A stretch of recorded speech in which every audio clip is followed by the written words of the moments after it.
Emisión de Noticias 45 del Mediodía. Presenta Laura María Saavedra Martínez. Buenas tardes a toda la audiencia de Noticias 45 que se conecta a esta hora del mediodía este lunes 30 de noviembre en un nuevo comienzo de semana en el que les presento los hechos más relevantes que se registran en este día.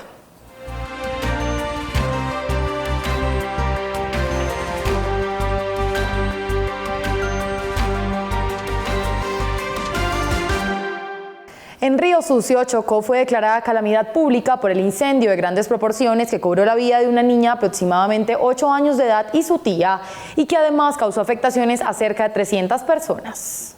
Río Sucio amanece con un panorama desolador 2 días después de ocurrido el incendio ocasionado al parecer por un cortocircuito que dejó una persona lesionada, 97 familias afectadas, representadas en 485 personas, 82 viviendas con daños, 49 de estas totalmente consumidas, 8 locales comerciales con afectaciones, entre los que figura una sala de belleza, 5 abarrotes, 2 negocios de ropa, una farmacia, una residencia y 3 bodegas más. Por lo cual, el viceministro del Interior, Daniel Palacios, aseguró que en un mes debe iniciar la reconstrucción de viviendas y locales comerciales, mientras las familias afectadas recibirán un subsidio de hasta 250.000 pesos por el tiempo que dure este proceso. El Ejército envió un carro tanque con 2.500 litros de agua potable para proveer a 1.000 personas diarias con el líquido vital mientras se ejecuta la reconstrucción de las viviendas. Escuchen esto, cerca de 28.000 alimentos que hacían parte del programa Canastas del ICBF en apoyo a los afectados por la pandemia del COVID-19 fueron entregados a niños muertos y madres con 172 hijos.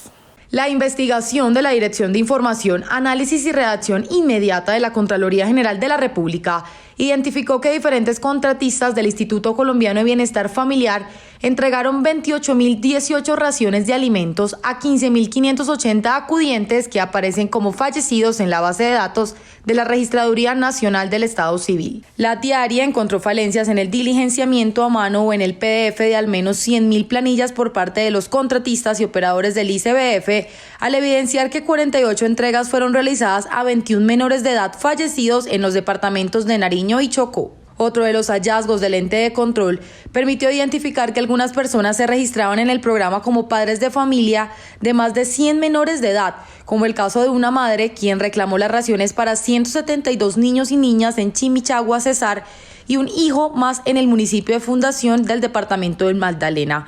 Según los cálculos del organismo de control, esas raciones tendrían un costo de 2.241 millones de pesos, teniendo en cuenta que cada uno costaría aproximadamente 80.000. El gobierno de Canadá donará 114 millones de pesos para apoyar los esfuerzos de ayuda inmediata en San Andrés y Providencia en medio del proceso de reconstrucción de las islas. Ese país entregará recursos, kits de emergencia y material pedagógico por un valor de 85 millones de pesos para beneficiar a todos los afectados por el paso del huracán Iota. El proceso de reconstrucción de las islas avanza satisfactoriamente gracias a los esfuerzos del gobierno nacional, que logró la recuperación de la transitabilidad de la circunvalar de la isla gracias a las labores de remoción de escombros, limpieza, reconstrucción y atención de sitios críticos, disponiendo para ello maquinaria y personal de Providencia. Por su parte, el presidente Iván Duque anunció que el gobierno asumirá el costo total de la construcción del sistema de alcantarillado pluvial de la isla de San Andrés, que se estima en 50.000 millones de pesos, mientras aseguró que el 9 de diciembre tendrá listo un diagnóstico de redes de acueducto para comenzar con los trabajos que permitan la rehabilitación del servicio. El mandatario de los colombianos confirmó que han cumplido con la entrega de kits de alimentos y utensilios de aseo y que en las próximas horas donarán toldillos y plásticos para las casas que tienen cimientos. Las autoridades lograron la captura de los 3 presuntos autores materiales del asesinato de 10 personas ocurrida el pasado 22 de noviembre en Betania, Antioquia, donde además resultaron heridas varias personas que se encontraban durmiendo en una finca. Se trata de alias Sangre, alias Peludo y alias Bobis, quienes serían los responsables del asesinato múltiple y por quienes las autoridades ofrecían una recompensa de hasta 50 millones de pesos. Los hechos ocurrieron cuando hombres armados entraron en una finca de la vereda La Julia, ubicada a 5 kilómetros del casco urbano del municipio, y dispararon indiscriminadamente, acabando con la vida de 7 personas y resultaron heridas 3 más, quienes tuvieron que ser trasladadas a Medellín, donde horas después fallecieron. Los capturados eran presuntos integrantes del clan del Golfo, por lo que deberán responder por varios delitos, además del asesinato múltiple de Betania, por lo que fue fortalecido el cordón de seguridad con la llegada de 160 policías del Comando Jungla, encargados de reforzar la seguridad del suroeste antioqueño. Por un mes y medio más decidió el gobierno nacional ampliar el cierre de fronteras con el fin de continuar con el manejo del orden público y evitar la propagación del COVID-19 durante el cierre del año. La medida contempla la extensión desde las 0 horas del 1 de diciembre del 2020 hasta las 0 horas del día 16 de enero del 2021 en las fronteras terrestres y fluviales de Colombia con los países de Panamá, Ecuador, Perú, Brasil y Venezuela, que permanecerán completamente cerradas. Solo se exceptuarán de esta medida los casos de emergencia humanitaria, transporte de carga y mercancía y casos fortuitos y de fuerza mayor. Recordemos que el gobierno venezolano también ratificó el cierre de la frontera con Colombia por el incremento de los contagios en norte de Santander. 6 personas, entre ellas el presunto cabecilla, su pareja y un cuñado, fueron capturadas por hacer parte de una red transnacional de narcotráfico que sacaba droga en productos de papelería. Los aprehendidos hacían parte de una organización transnacional dedicada al tráfico de estupefacientes hacia Norteamérica y Europa, que tendría nexos con los grupos armados organizados residuales del oriente del país. Entre los capturados se encuentra alias Mollejita, señalado cabecilla, y su compañera sentimental, así como un cuñado, quienes serían las personas que le ayudaban a sostener el andamiaje ilegal de comercialización de drogas sintéticas y clorhidrato de cocaína, los cuales eran camuflados en diferentes tipos de mercancía, principalmente carátulas de carpetas y otros elementos de papelería que eran enviados a Estados Unidos y varios países de Europa. Logran la desarticulación de una organización criminal dedicada al tráfico transnacional de sustancias estupefacientes. Organización criminal que tenía vínculos con el grupo residual E1. Durante el curso de la investigación, que tuvo en promedio un año, se logra la captura de 6 integrantes de la organización criminal, capturas simultáneas que se llevaron a cabo en San José del Guaviare e igualmente en Bogotá. La organización criminal se dedicaba a la producción, comercialización, acopio en zona rural de San José del Guaviare de clorhidrato de cocaína y drogas sintéticas. Las capturas que se realizaron en forma simultánea fueron de 6 personas, entre ellas el líder de la organización criminal de nombre Renzo Villamil Espitia. En un año de investigaciones, a esta organización le fueron incautados 50 kilogramos de cocaína y 100.000 dosis de LSD, por lo que a los capturados se les impuso medida de aseguramiento en centro carcelario. Desde este 1 de diciembre se podrá expedir la nueva cédula digital para los colombianos en las diferentes registradurías habilitadas en el país. Recuerden que esta nueva cédula digital no desplazará a la actual.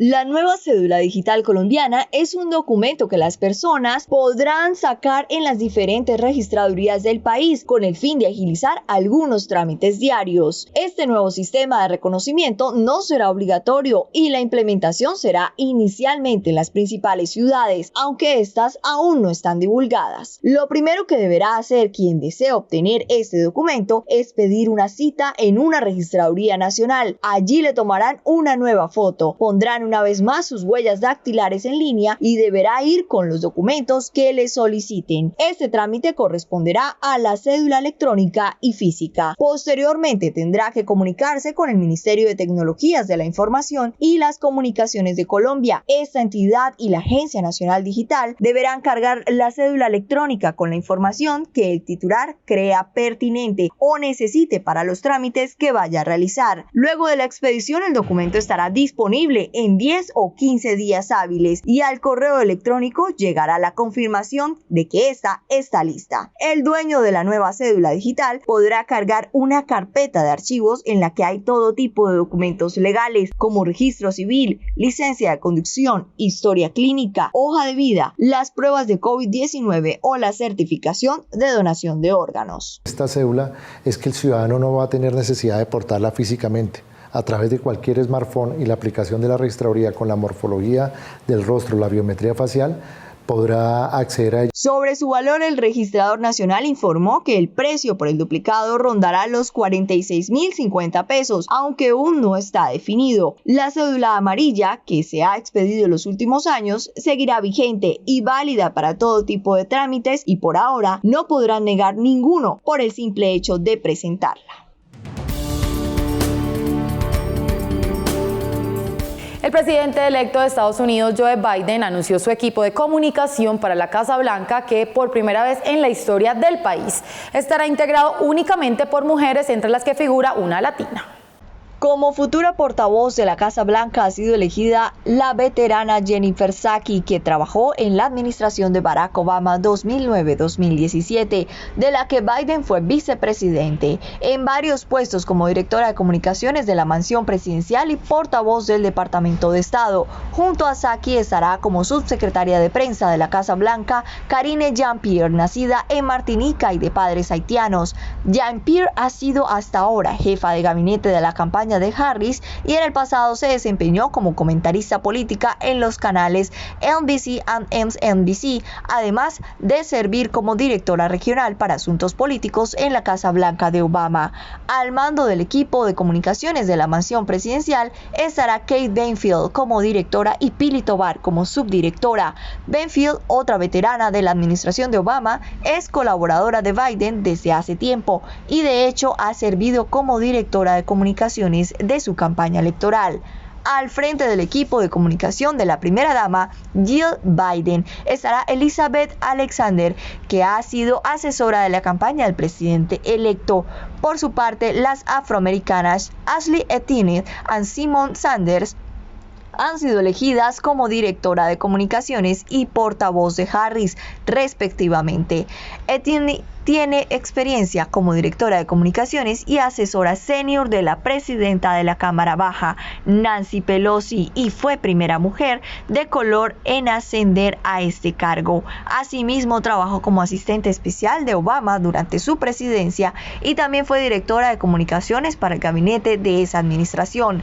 En el comunicado, Biden subrayó que comunicar directamente y con verdad al pueblo estadounidense es uno de los deberes más importantes de un presidente y se confiará a este equipo la responsabilidad tremenda de conectar al pueblo estadounidense con la Casa Blanca. Por su parte, Harris recordó que el país afronta retos sin precedentes como la pandemia, una crisis económica, el cambio climático y la injusticia radical. Para vencer estos desafíos necesitamos a gente que se comunique clara, honesta y de manera transparente con el pueblo estadounidense, con la vicepresidenta electa.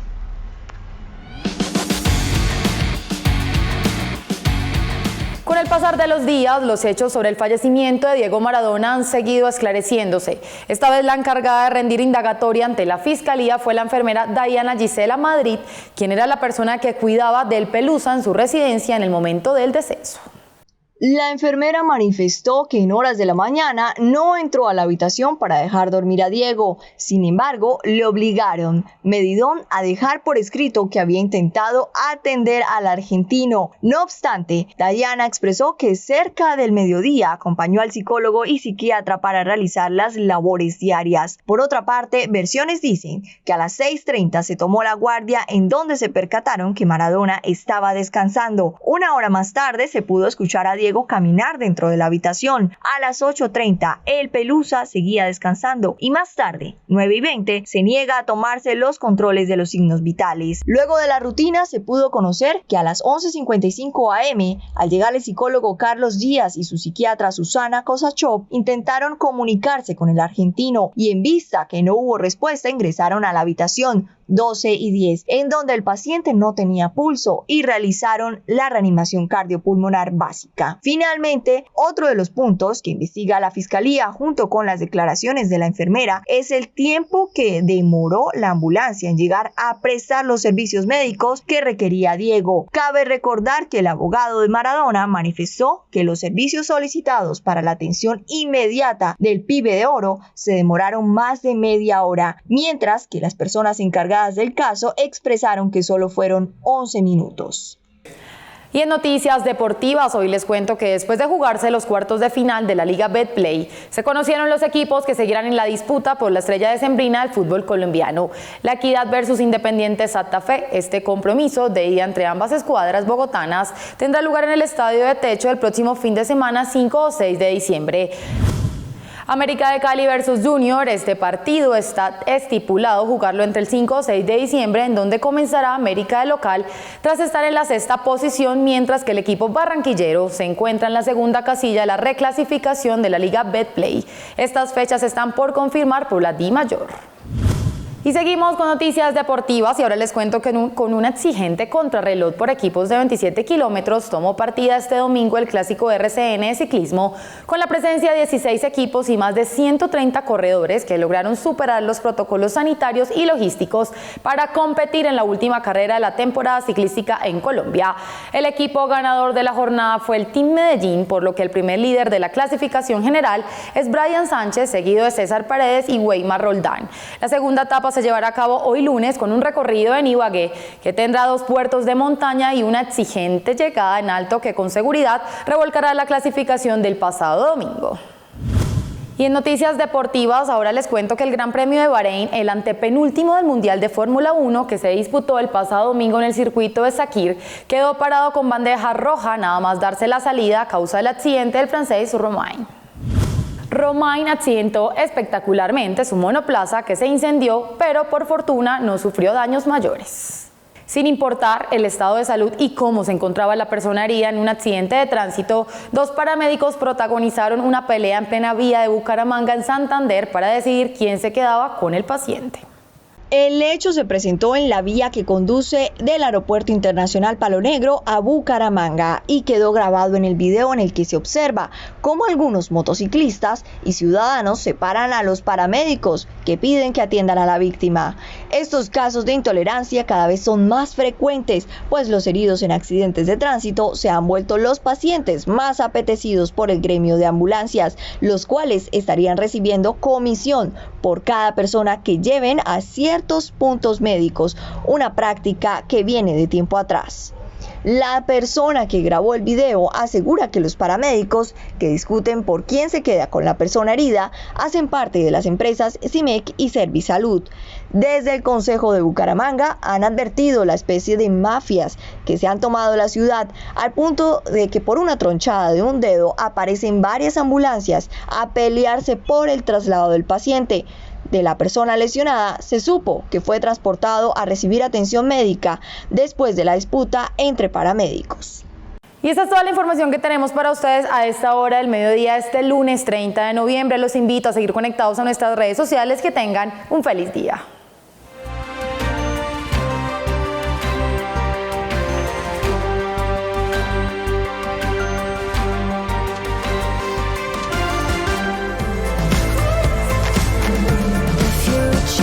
Now.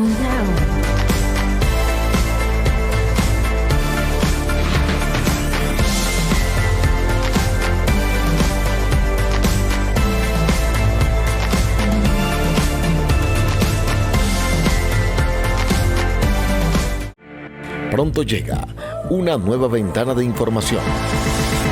Para los departamentos de Putumayo, han sido agredidas por el COVID-19. Entretenimiento y de opinión. Sin tener riesgo a un siniestro vial. Un nuevo espacio donde tú tienes la palabra. Hola, gracias por la invitación. En 45 TV tendrás mucho más. 45 TV. Somos parte de ti. Future is now.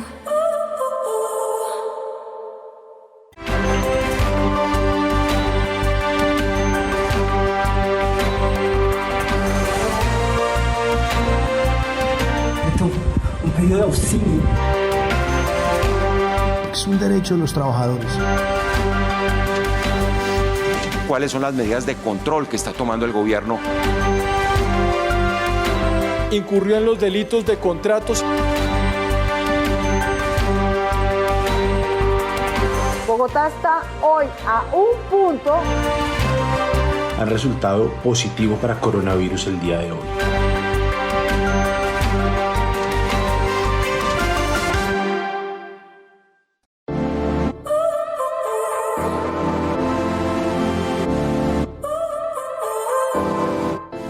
Creamos nuevo contenido digital para tus redes. En 45 TV tendrás mucho más. The lights went out 'cause you kept cutting the cord, and I started to fade into your gray. See, I finally opened up my eyes, and I saw me coming back to life. That I'd be better without you inside. It's time to be someone I wanna recognize. The future starts right now. I made a reservation, but you never came, so I'm checking out. The fire you stole away, I know one day we'll come back around. The future is now.